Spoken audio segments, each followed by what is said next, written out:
Alright, time for another draft science video presentation. So, I'll just do some of the comments on the Zohar video. And this is the unfortunate thing, is that, people are going to argue your argument. If they make a mistake, then they capitalize on the mistake to say something's wrong with, blah, blah, blah, blah, blah. And it just, it's sort of irritating. Because these are the trolls who can't make civilized arguments. All right, you do realize that this experiment doesn't give you the double slit pattern. Well, of course, you'd realize, right? You do realize that Young's math doesn't work. That you'll never show it ever proven that two waves coming out of the slits, that a wave coming out of the opening gets the right answer, ever. You'll never show it getting the right answer unless the slits, the openings, are smaller than a wavelength, or the impediment's smaller than a wavelength. So unless I make the slits impossibly small, it doesn't work. You do realize that, right? I mean, oh, what a patronizing douche. So these people, they have no evidence, and yet they talk as if they have already established a proof of some kind, when they haven't established any proof of any kind. Okay, there's no evidence on their side. They just claim it, like their detector experiments were never done. All right, they just claim they exist. No, it never happened. So they're just building on lies. All right, so asshole, Slableen, or whatever your fucking troll identity is, it's just a troll account. So probably Farley. Now, I have already explained that all you have in the experiment are very simple things, right? Dimension-wise, it's really not complicated. All you have is this dimension, d, we'll call it the distance of the opening. You have a length to the surface. Now, you do understand that you can't change this L, right? So when you're doing your path length differences, right, I'm going to do a path length difference between some 2 points here. What's the line from this point, and what's the line from this point? You do understand that I can't do it with the L being longer, right? I can't make the L longer and pretend I'm doing the same math, right? So you do understand that the math is going to predict a point that is on the same radius as that L, the straightforward one. So the math is going to give you the answer. When you do your math, you're going to get the answer for this point. Not this point on a flat surface, not this point on a flat surface, not this point on a flat surface. No, this point here. All right? And then I can just give you the simplest argument there is. I can just tell you, right here, we know this one for certain. We know how long this line is, and we know how long this line is. That's this distance, d, right here. That's the variable. And we know there's a certain number of wavelengths in that line, so I can just draw them as little notches. Okay, there, that's the wavelengths that fit inside of that opening. And then I just move this, and you'll see that if this was a string, a continuous string, all that's going to happen is okay, this notch will swing over here, there's one of the nodes. This notch, there's one of the nodes. All the nodes are going to be exactly the same size on this curved line. So we know what it's going to be here, right? And we know if this distance, if I put the wavelength in, whatever the wavelength of the light is, 500, and we'll just use a round number, 500, and this distance just happens to be 15.5 wavelengths, well, you know that you have to account for the half down here. That one of these, that this is going to be at a half point. That means this is going to be an off. It's going to start with an off. And if it was a true 15, then it would start with an on. And you know that all the nodes have to be the same size, so you know this is going to dictate what you see here. What you see here in the middle is going to be dictated with what it starts with here, okay, at 180 degrees. This one you know for certain. There's no confusion. You know the path length difference, and you know if it's an even number of a whole number of wavelengths, then you have an on. And you know if it's not a whole number of wavelengths, then it's an off, heading off anyway. And that'll tell you what the pattern will be here. Come on. How do you refute that argument? Can you refute that argument with anything? Is there any way for you to possibly refute that as being correct, accurate, the truth. There's no way to undo it. It is a fact. And you must know it. I mean, how could you possibly? You could just do it with a ruler. You could just measure the fucking distance. And you say, yeah, I know what that has to be here. And now I know what this has to be here. And what I'm going to find out is the nodes are here and here. And that's the truth. And so what he's arguing is, I'll read the rest of his comment. But, he's sort of making the point that, I've defeated your whole theory because Zohar is claiming that the double slit pattern has a central bright, inside the envelope pattern. Say the envelope's here, and then now there's another hump here, and it starts again, and it starts again over here. And somehow Zohar is saying this is a double. No, he's not. Okay, he didn't say that. He's just making that part up. The truth is that what can be seen in here, so here's another argument for you idiot, Slablam. Okay, how could it be in the center if the number of nodes you might see inside of this envelope pattern it can be 2, it can be 3, it could be 4, it could be 5, it could be, I've seen up to like 14 or 15, maybe 17. So it could be 17 nodes. Well, if it's 17 nodes, then you're going to have a problem in the sense that, we'll say if it was 16, you could have, 8 on each side, right? But there wouldn't be anything in the middle. The middle would have to be an off, right? So if there's an even number, the middle has to be an off. If there's an odd number, then the middle can be an on. But that's the only way it can be, right? You do understand that if I can have an odd number or an even number of nodes in this piece of the envelope, that unless you're willing to say you can only have odd numbers, then the center can be an off. Right? Asshole? yeah, that's right, asshole. And obviously in the double slit, the center impediment is blocking the light from going straight through as easily. Still light is going straight through, but it's not going straight through to the exact center anymore. So it's not going to fill it in.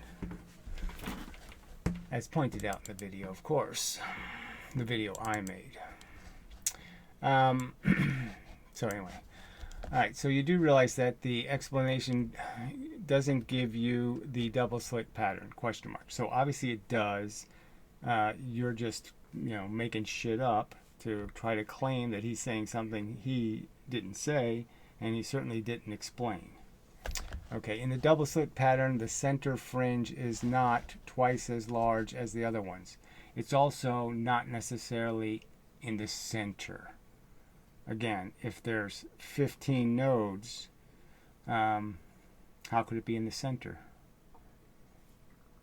Right? No, I mean, if there's 16, if there's an even number, there can't be one in the center. If there's an odd number, there can be. How do you explain that? Oh, that's right. You don't do any explaining. You can see it at 245, right? So there's lots of the two slit pattern completely changes depending on what kind of dimensions you use. So as you change the dimensions of the slits and the impediment, you'll change how the pattern looks. Just like I'm explaining. The nodes will go from 2 nodes to 5 nodes to 50 nodes. Though if I make the slit width wider and wider, then I'll get more and more nodes inside the envelope. So the wider I make the slits, that is the further the distance from the two furthest surfaces, the more nodes that will be inside the envelope pattern. Alright, the center red dot is the same size as the neighboring red dots. So yes, it's the same size, but it's not always in the same position. The positions change depending on whether I have a full wavelength of difference in the total dimension of the openings. If the total dimension of the openings is an even number of wavelengths, I'll get a different answer than if it's not a whole number of wavelengths. Alright, so then he starts with obviously. Fuck you. Okay? None of this is obvious, and all of it has to be stated rather carefully, and you don't give a fuck about any of that as a principle, you piece of scum. Anyway, obviously the middle hump of the envelope pattern is twice as large. Now, it's not really obvious that that would be an implication. And again, it only happens in the single slit because of the fact that the laser light goes through the middle, right? So the fact is that if you do it exactly the right dimensions, you can have the two nodes right next to each other. So the nodes will be here, and then the next node is here, and that's your center. Okay, there's an off technically in the center, and all you're really saying is where does that start? Where does your full on start? And like I said, that the full on is decided by whatever this is. If this is an off, then it's on, off, into your center. You can't change this, and this will decide where these are. So these can be anywhere from really close to each other to this one started here. That's the on, and this is the on. So they can be pretty far apart, and you're filling in this.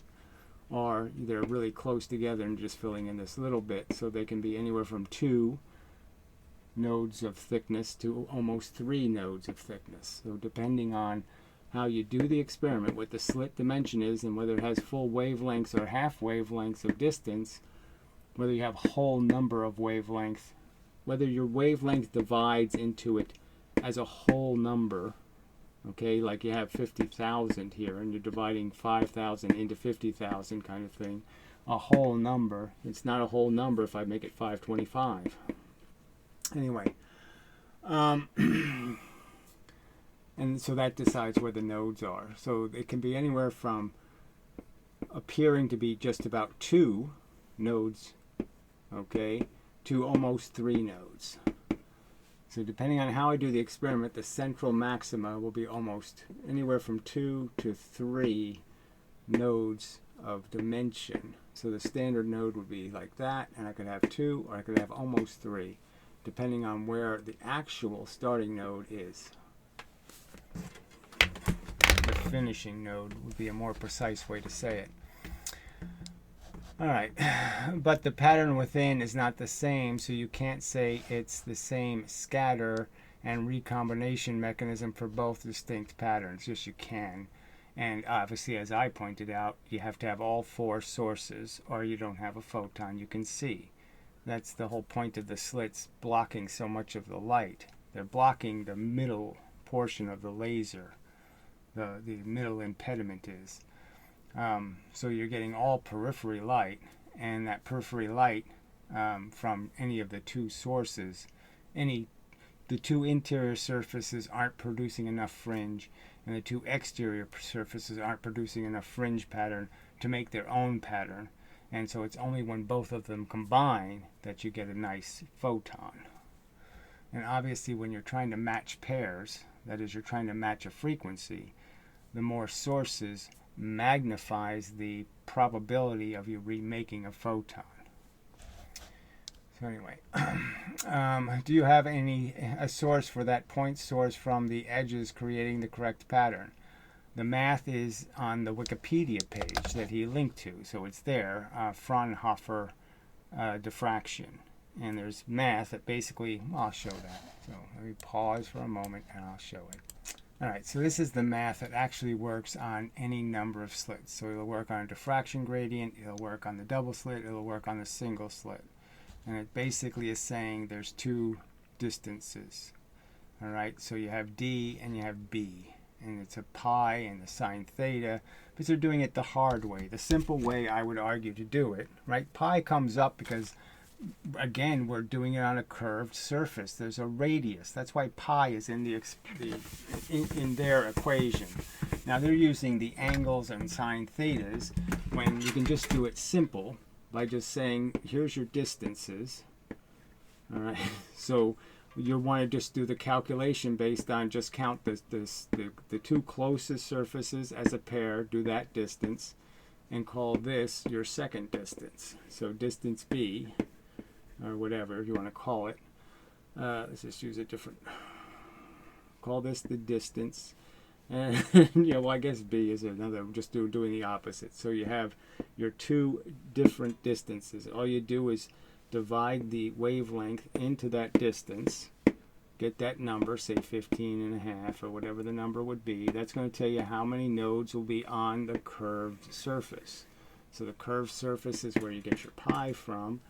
And so now you're just going to basically take this number, divide it into your pi, and you're going to multiply it by pi, and that'll tell you how big your nodes are going to be. And so that's basically what the math is doing. I think the shorter way to do the math is to just do it as this simple calculation. Just multiply by pi to get this length of this circumference.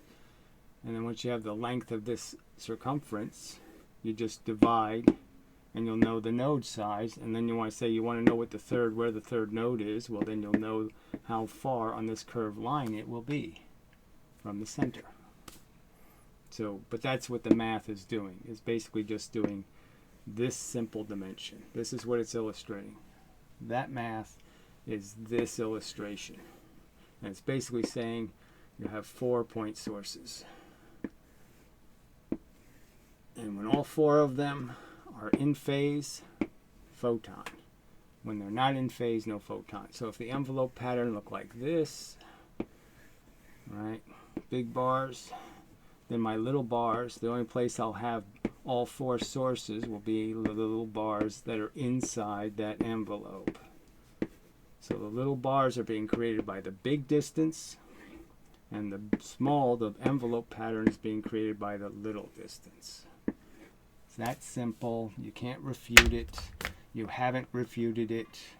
It's the simple explanation for exactly what's happening. Completely, the surfaces are the experiment. They're causing the effect. This stupid nonsense of a wave here and a wave here, and they're interfering, doesn't get the right answers.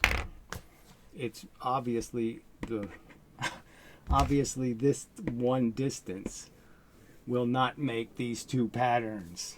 Obviously. Alright, so I'll go back to the video. Alright, so I'll save this Stephen Bro comment because that has some radar crap in it that I would like to talk about.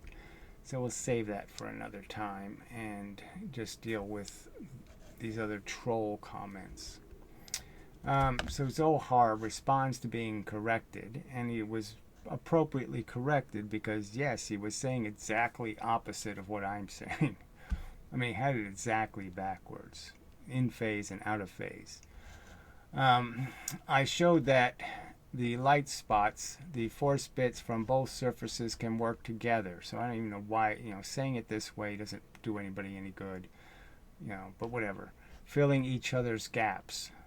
Well, you could say it's a frequency. All you're trying to do is restore the frequency. It's not that complicated. Dot, dot, dot, dot. A period of time between the dots. The consistent piece of space between impulses. What's so complicated? Anyway, while the dark spots don't do that and instead have a lot of clashing. So there's no clashing. There's just the fact that if I send a signal, we know that the red photon is, say, 500 nanometers. That's what it has to be, 500 nanometers. We know if I change it a little, then I turn it orange, or I turn it to green. I turn it some other color if I change that number. So there's no clashing. There's just the fact that you can't send 2 bits that are 500 nanometers apart, and then the next bit is 300 nanometers, and then the next bit is 100 nanometers, and the next bit is 700 nanometers. If I did that with a radio signal, nobody could receive it. The energy would still be leaving my transmitter, though. I mean, I already made these arguments in the video, but anyway. Force bits that cannot be detected properly. Well, anyways, you have it backwards. Where you put on and where you put off, they're backwards. Fuck. Anyway. So, idiot troll. This is obviously just Farley, one of his sock accounts. Stephen, you forgot the best part of his theory. Okay, so let's understand. It's not his theory. But anyway, which is the sentry at the target screen. So there's no sentry at the target screen. So again, all of this little baby talk antics, to try to pretend they're it's way too complicated. We can't understand that a system requires there to be a frequency. So we can't understand resonant frequency. So in that bridge, there's a famous bridge that wobbled and then finally fell down. It broke because of resonant energy. That is, the energy kept going in from the wind, and it kept going in at just the right timing, so the wind would push at the same time the bridge was going in that direction. And so the energy got caught in the sway and made the bridge sway more and more and more. So you can't understand resonant frequency, frosty losty. You can't figure that out. That systems require the interval to be correct, and you don't need some sentry. There wasn't some sentry standing on the bridge going, only the wind that's going this way at the specific time can get in. No, other wind was blowing, but it wasn't destructive enough to the wind that was being captured. More wind was going with the motion of the bridge than going against the motion of the bridge, and that's why the bridge swung more and more and more. Duh. And you can't understand that. You have to mock that concept. So that physics concept to you is mockable. That I reflect these different colors because the atoms have a certain resonant frequency, and they're absorbing light that comes in a little off that resonance, and they're reflecting light that doesn't, or vice versa. But that the atoms are a filter.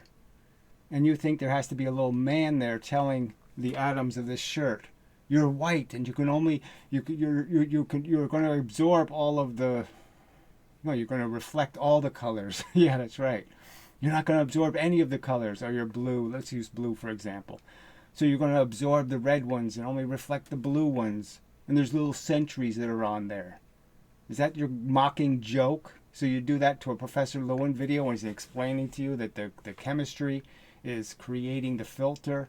You're going to just mock it with some kind of moron comment like this, and you think you're making some contribution, you're somehow helpful to the human race's progress with arguments this fucking idiotic and trivial. All right, sentry at the target screen that stops each bit and asks, are you a gravity bit? So obviously it doesn't have to ask with gravity, right? Because gravity's happening all the time. Nothing can escape gravity.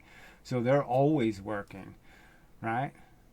So the whole point is the argument is that gravity doesn't have a consistent frequency. That's why it can't be filtered. But stuff that does have a frequency can be filtered because then it can be on or off resonance. Wow. You think you can't follow along? That's too much physics for you, retard? So anyway, obviously no sentry needed. All you need is the pressure of each individual atom. Each substance has a different pressure inside the atom, and that pressure decides what frequency will be able to vibrate the atom. All right, then shall I ignore you? So again, this is just this is just so trivial, such baby talk. This is just an evil asshole, and the fact that people engage with these trolls who are this is just noise making, and they're not, this isn't, it's not just noise making, it's rude noise making. All right. If you are a light bit that came from the surface, only then you may pass. So whatever, obviously the surface is being implicated because the surface, there's a reason to believe surfaces can deflect photons. There's lots of experimental evidence indicating surfaces do that. And even if you don't believe surfaces do that, you can understand that surfaces, just because of atomic structure, that there's a bunch of electrons on surfaces because atoms have the protons inside the atoms. So the electrons are obviously on the outside of the atom. So there's every reason to believe that if you're traveling through by a substance, that you might hit some of these electrons on the outside of the atom. And if you do hit them, you might move them. And if you move them, what are you doing? Oh, that right. you might be moving them into the universe, you know, in a direction. The object might be getting bigger, or the object might be getting smaller. The object might be expanding, or the object might be contracting. And when it does that, it changes what the universe sees. As I pointed out, if I could move my hand the speed of light, you'd soon realize that if I moved it this way, all of a sudden my hand's going to show up and it's going to give you every photon that was in the space. It's going to throw them at you all at one time. And exactly the opposite is going to happen in the opposite direction. No photons are going to reflect off my hand. You won't even see it. My hand will now be invisible, and you will receive no energy from the direction of my hand. Too stupid to follow along?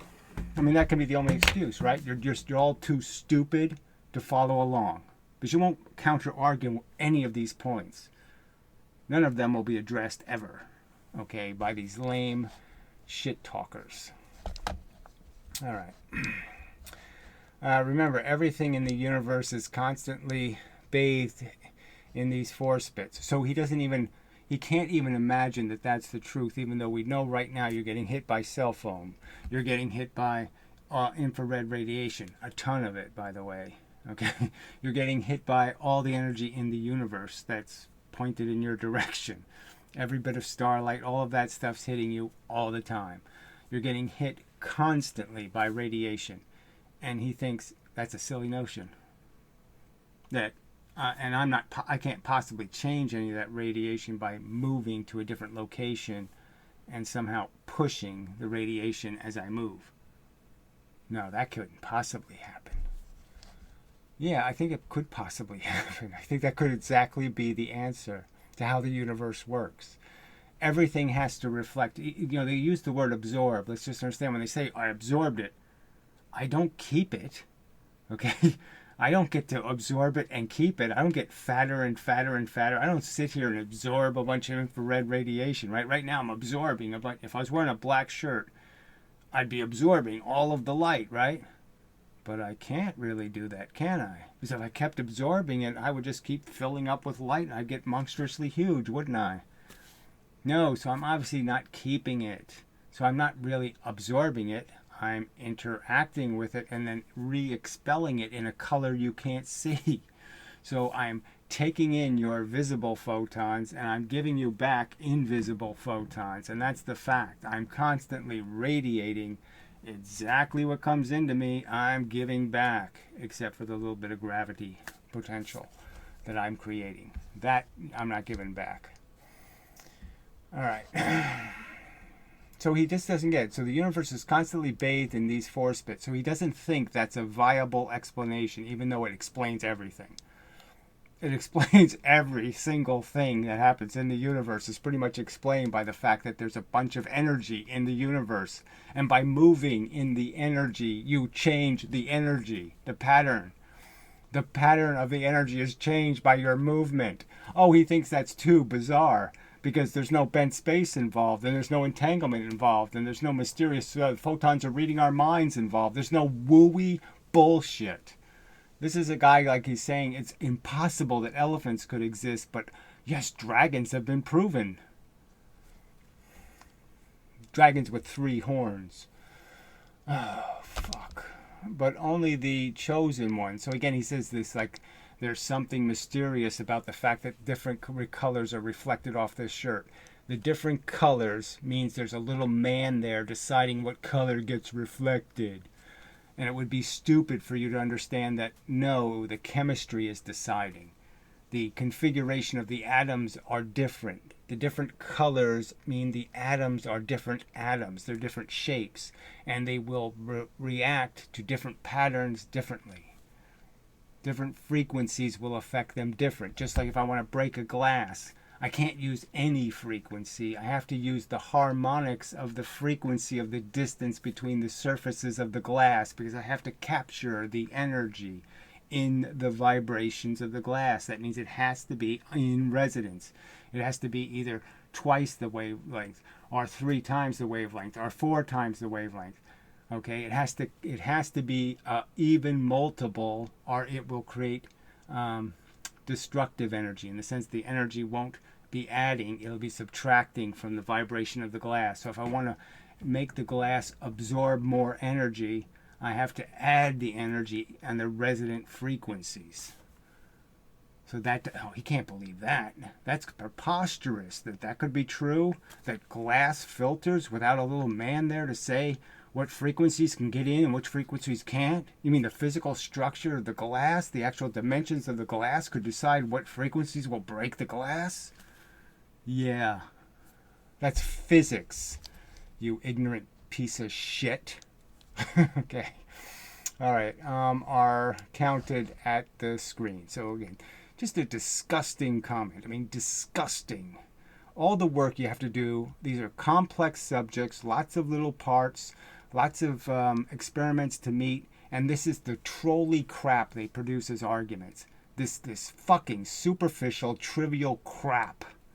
And you fucking useless sacks of shit, okay, don't do the right thing and say, oh, fuck you, shut up, to these assholes. Instead, you play with them. Just shows you have no integrity. So why Zohar is commenting to this asshole, I can't understand. Only the ones that approach like a photon can be detected like a photon. So there's no point in saying that, okay? Because that's not the point. Clearly things that don't have a frequency, we already know we can't see. All right? You can't see it if it doesn't have a very specific frequencies. There's only these ones between 300 nanohertz and 700 that we can see. We can't see anything else. So clearly things can have a very precise frequency and we won't see them. We don't see the infrared. We don't see the microwaves. We don't see all the cell phone shit. It's very precise frequencies. But we don't see any of it because it's the wrong frequency.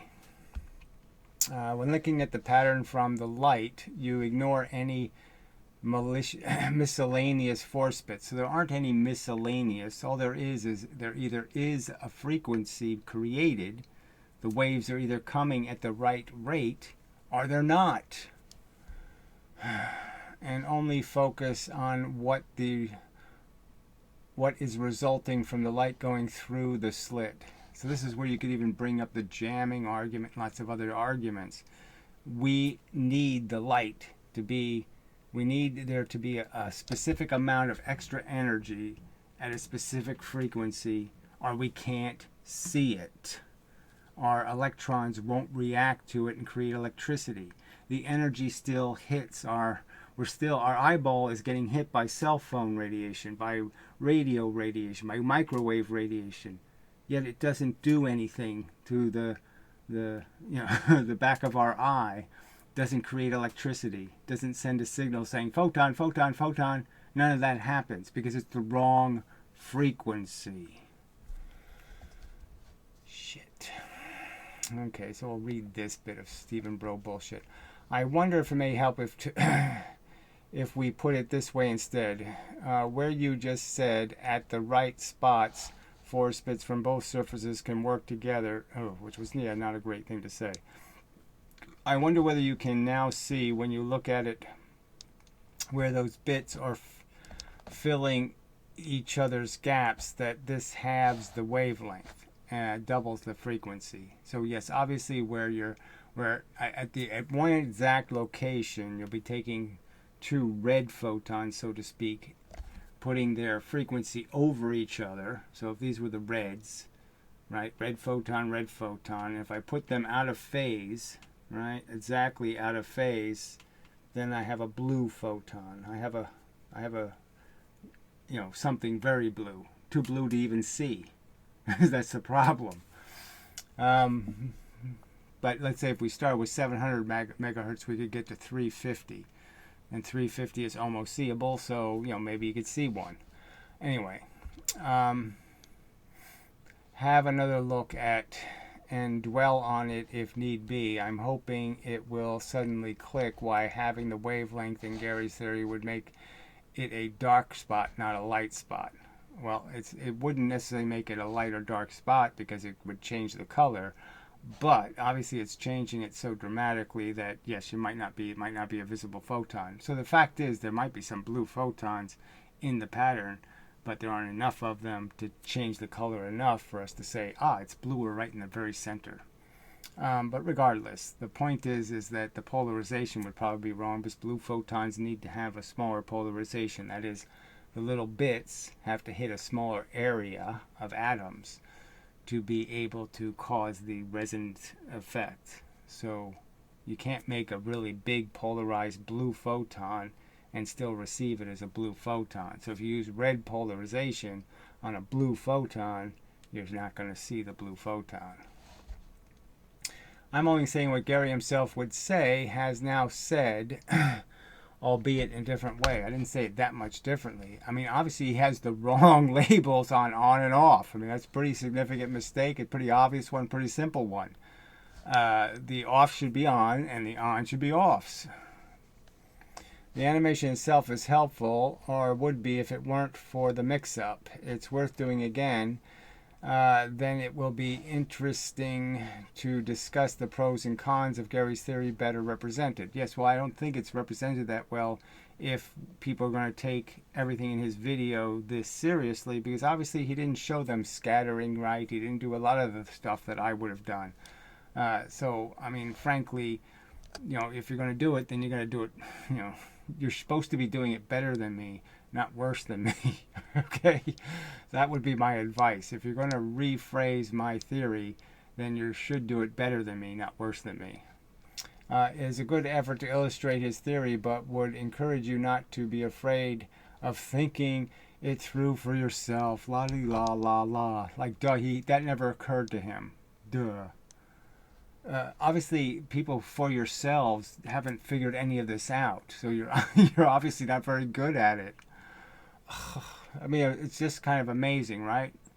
I mean, it's all three subjects. I mean, it's like one of you didn't figure out the gravity thing. One of you didn't do this two-slit thing. One of you didn't do the kinetic energy is bullshit thing. You can't do any of it on your own. You need me to do all of the subjects.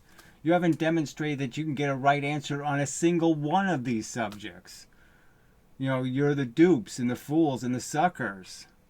And I've done all three of them, and I also did magnetism, so I did 4 of them for you. Okay? Because you couldn't do it, is the simple truth. You've had hundreds of years, your people have had hundreds of years, and you have failed to come up with the right answers. Ugh.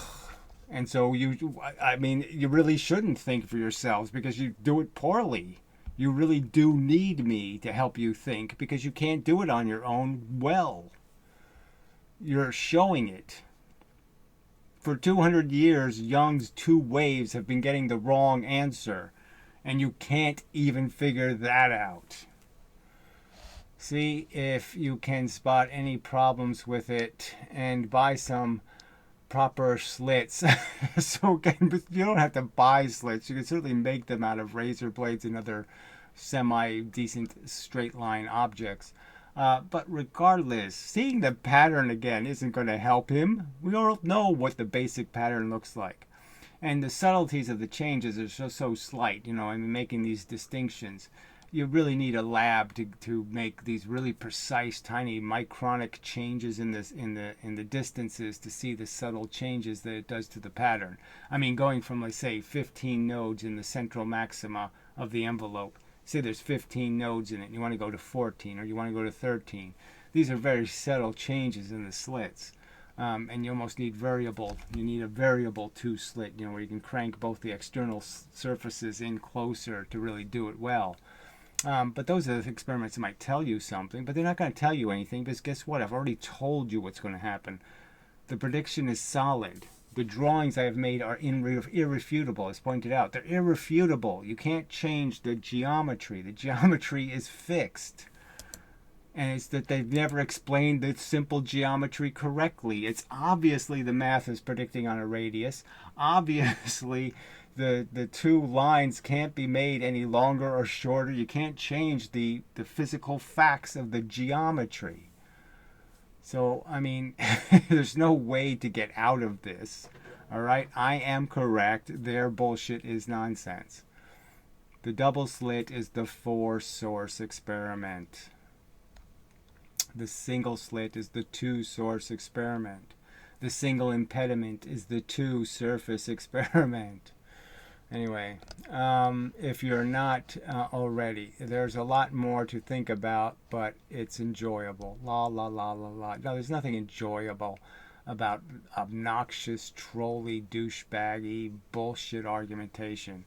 And this crap, think for yourself, is so trite and silly. If you have to tell somebody to think for themselves, they really can't think for themselves. They've got to be so fucking stone cold dead, brain dead, if they need somebody to tell them, oh, I could think for myself? Oh, gee, I never realized. You really think somebody who's going to do any good thinking needs to be told they can think for themselves? And frankly, it doesn't even make any sense anyway. You're still going to be programmed. You have to watch the lectures. You have to watch the experiments. You have to be exposed to the concepts, or you're really not going to stand a chance. Okay, this is playing a complex instrument. All right, it's not just blowing wind into a fucking two-hole flute. All right, so it's Stephen Bro again. So he's talking to the moronic asshole troll. I must confess I never thought of it that way. So the little man theory, filtering, you never thought of it that way. It would be interesting to hear the answer. I honestly can't guess. So why are you playing with an asshole? Oh, that's right, because you're an asshole. Oh, all right, so then the Frosty Losty again. Only the ones that approach like a photon can be detected like a photon. So it doesn't really, obviously only the ones remade into a photon. So I'm taking a bit from one source. I'm taking a bit from another source. I'm taking a bit from another source. I'm taking a bit from another source. And what am I creating? Dot, dot, dot, dot as a pattern. One hits, bang. Then the other one hits, bang. Then the other one hits, bang. Then the other one hits, bang. At a distance, a period between them, a time between the bangs. So you're just creating bang, bang, bang, bang. There, you're recreating something, the simplest pattern in the universe. Okay? Bang, no bang. Bang, no bang. It's the simplest pattern you could make in the universe.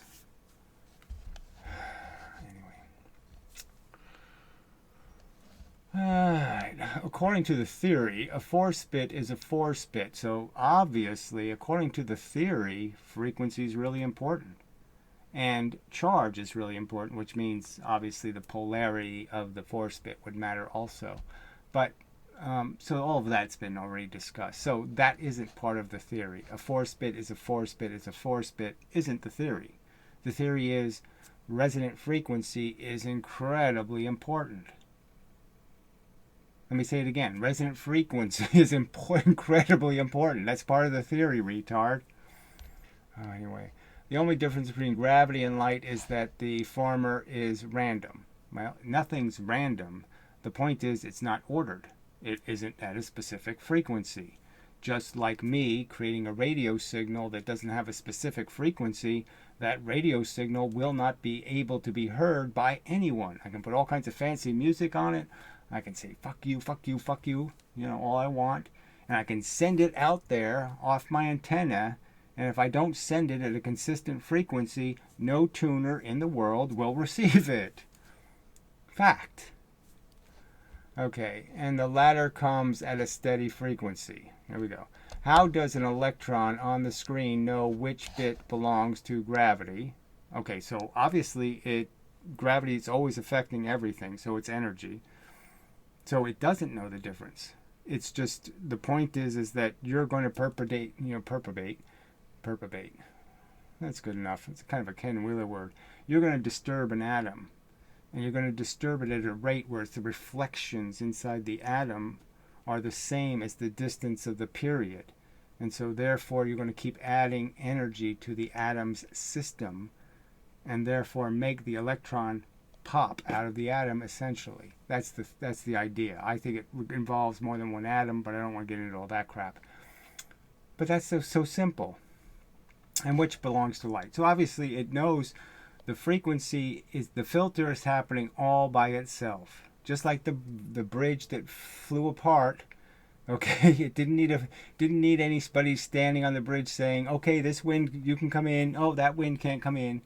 You don't need any of that. The system itself does the filtering. Hardly a difficult concept.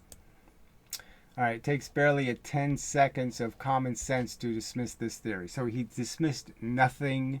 Again, he's back to this argument. Oh, well, how do you explain thinking without a little man doing your thinking for you? I mean, it's just so trivial, so silly, so fucking stupid. Should be just blocked. All right, Zohar to Stephen. I'm starting to maybe understand what you guys mean. I still feel like the chance of colliding. So this is just the wrong word to use. Force bits never collide. So what? How the fuck you could listen to my videos and not know this? A force bit does not collide with another force bit and cause a different universe. If they collide, they do this. You know, bang, and then they go like in opposite directions, which is exactly the same outcome as missing each other. Missing each other looks exactly like reflecting off of each other. So if you get the concept, the force bits can't interact with force bits. They can't change the universe on their own. They have to use matter as a conduit to create change. So force can only interact with force if there's a piece of matter between the forces to do the moving. It's like there's no universe if it's all ping pong balls, and there's no universe if there's all ping pong paddles. You have to have the play of the ping pong balls against the paddles. That's what creates the activity. That's what creates the universe creating patterns and change.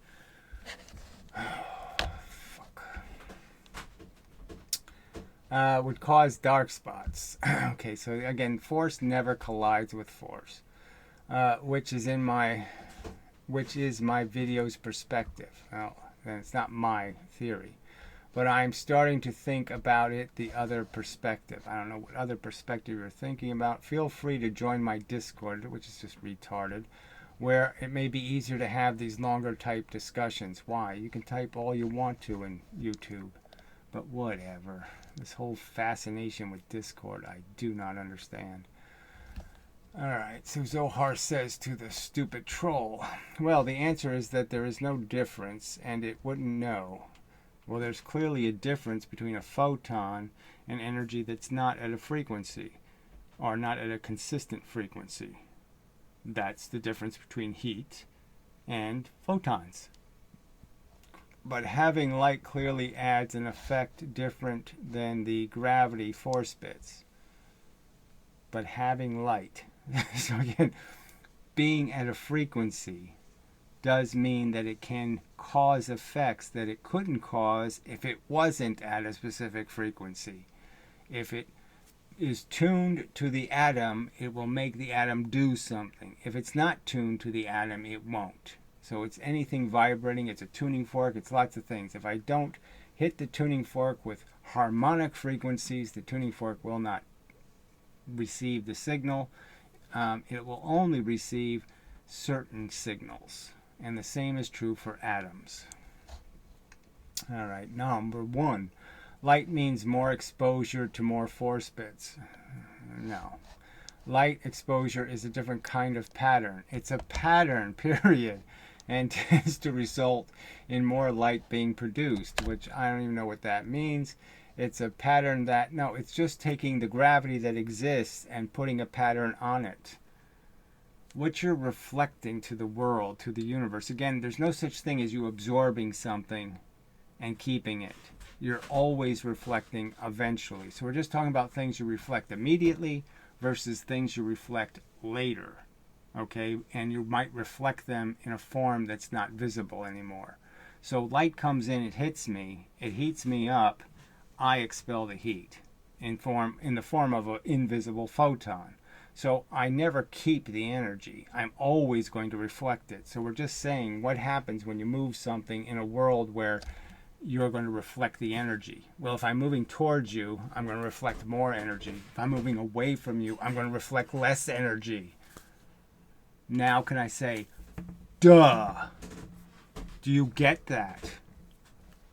Shit. No, I'm sorry, but man, this is just, I can't believe after 10 years I have to keep doing this shit over and over again. You can't make more energy. You can just change the fact that the energy would have had to go all the way. You can change the path the energy has to travel. If something called energy, something like a bullet, and it's going to hit me. Well, if it's going to hit me because it's a ricochet, right? So it's going to hit me after it ricochets. Clearly, there's a big difference, right? If the bullet ricochets a mile away from me off a rock, or it ricochets 10 feet, then the bullet traveled a much shorter path and got to me much quicker. And I get to live a lot longer if the bullet hits the thing a mile away, and then I'm living longer, right? So it's different just because of where it reflects. So where you reflect energy changes what the energy can do. Shit. Anyway, light exposure is a different kind of pattern produced. It's a pattern that when it hits matter produces more of the pattern. Right? That's just, no. It produces electricity. That's how we know. It creates charge. It ionizes atoms. And when you ionize the atoms, you create charge, which is electricity, and then the photon can be detected. Okay, our eyes are tuned to pick up this pattern, specific patterns, visible light patterns. But there's lots of other patterns, and we don't pick up any of those patterns. But those patterns still hit our eye. They still heat our retina. Okay, the energy still gets there. The dark bands in the double slit pattern, there's still energy hitting the dark bands. It's just not in the form of a visible photon. Shit. Anyway. Stephen Bro, thanks. I'll probably leave the Discord thing for now as it's new to me and I don't have a whole lot of time these days. It's hilarious. I don't have time, but I can type forever. Somehow the clock stops when he's on the computer. So I'll just chip in when I think I can be helpful. Well, whatever. Getting stuck in the mindset is a danger. Getting stuck in a mindset is a danger.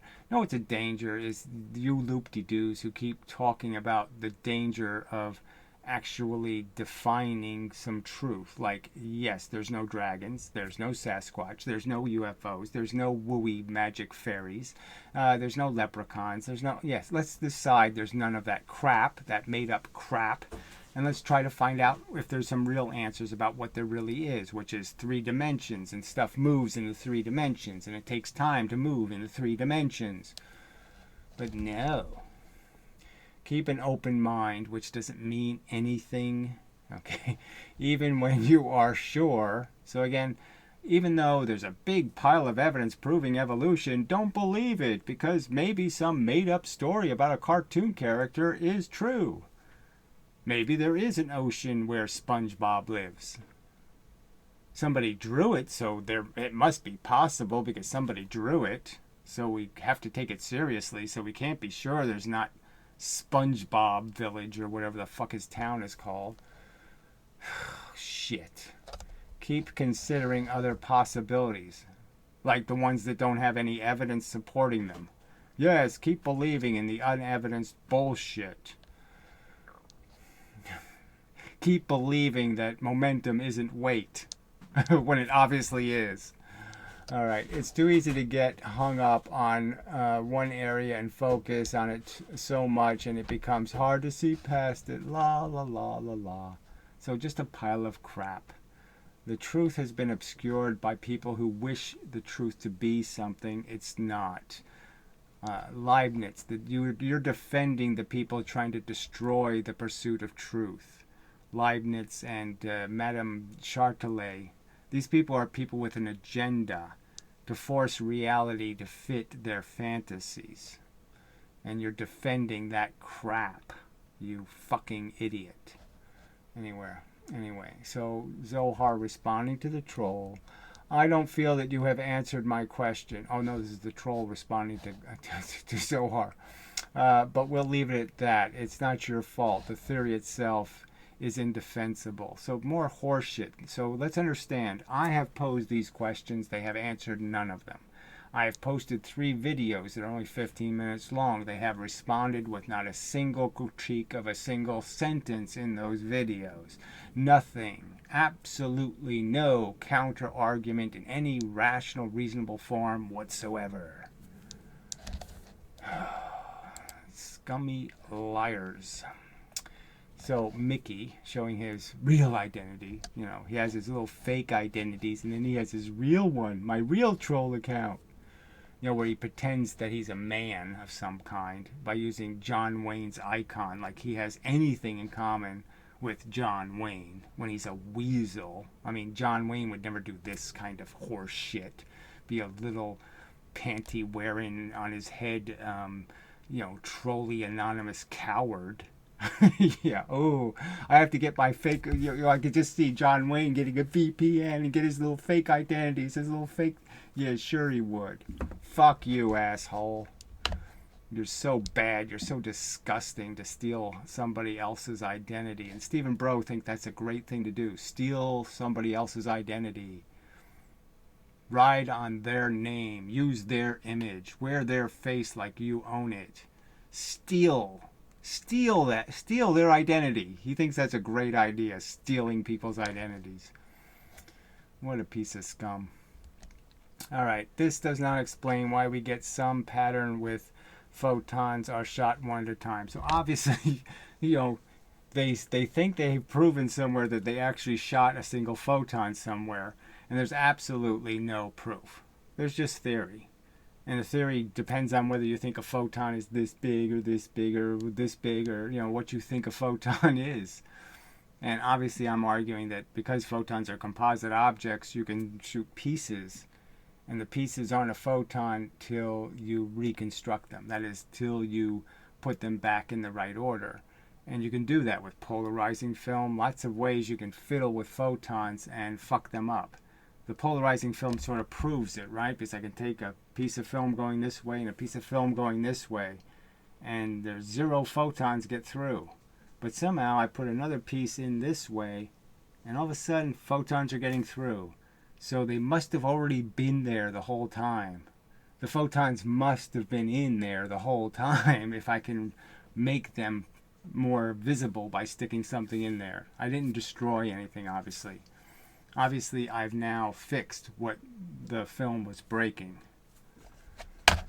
Alright. And Steven says, that's a biggie. I think Gary's reasoning is that the single photon experiment has never actually been done because he disputes the low-intensity light experiments. Well, they're not really low-intensity light experiments, are they? They're obscura experiments. They put a filter in front of the light to try to obscure it. And what is that really doing? Oh, that's right. It's putting a bunch of obstacles in the way. And now you're just saying, can any of the little bits get through the holes? And if one of the little bits gets through the hole, it's just one little bit of a photon. It's not a whole photon. It's a piece of a photon. So yes, you're letting pieces through. That would be the theory. And then if you let enough pieces through, you'll start making photons again. Oh, shit.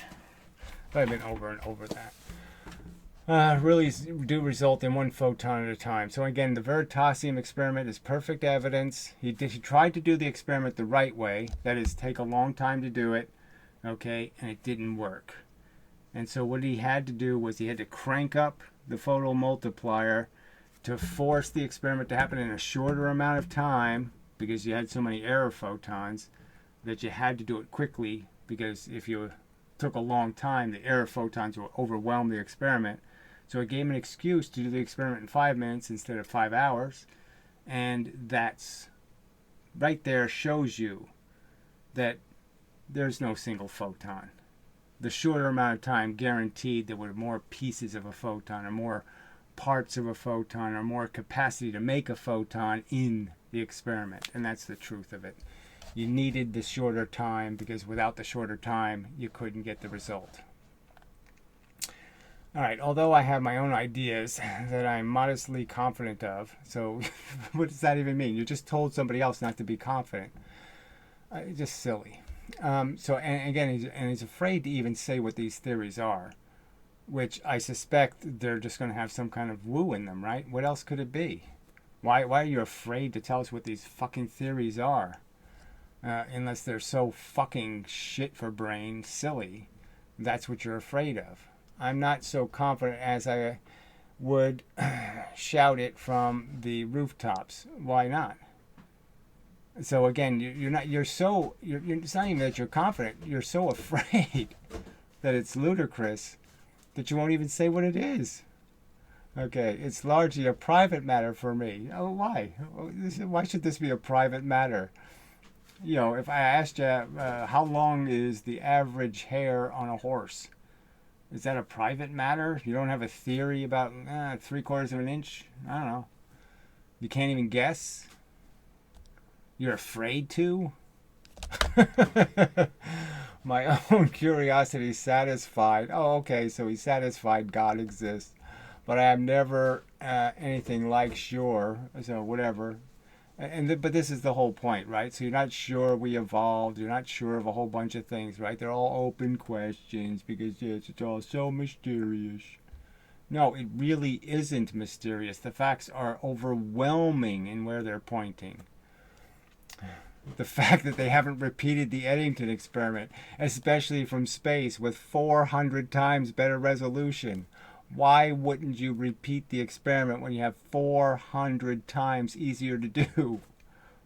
It's not only 400 times easier to do, that is, your resolution is 400 times better. It's also, you don't even need an eclipse. So, I mean, it's so much easier to do. It's insanely easier to do from space. Anyway, and you know what? I think I like it that way. La la la la la. I like that nature is complex. Well, again, so obviously nature isn't complex in terms of the elemental functions. And it's only complex in the sense that it's had 4 billion years to create a really funky knot. But the idea of making knots is really simple. Making a knot is just, looping the string around and around and around.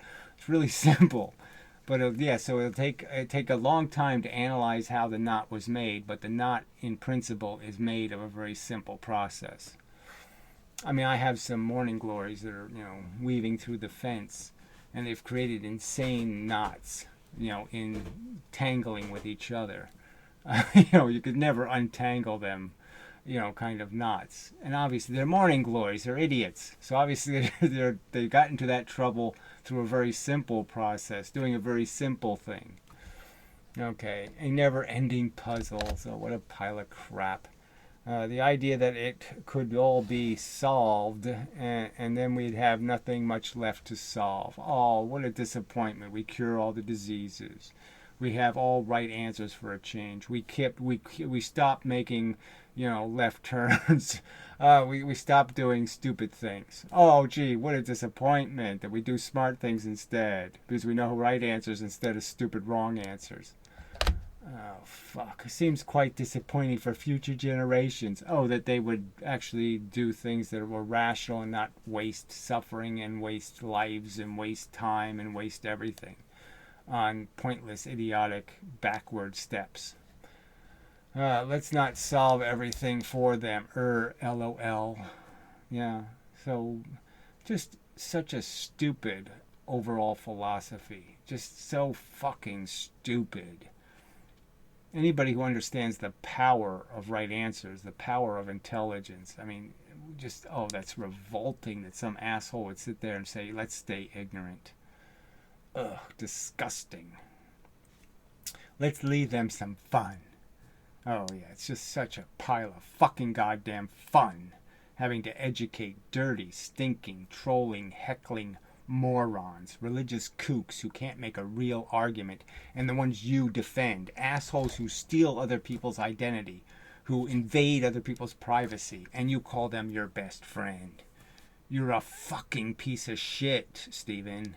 A retarded idiot, all right, who's just been duped and fooled to be used as a tool, okay, for people who don't have a single honest or decent ambition.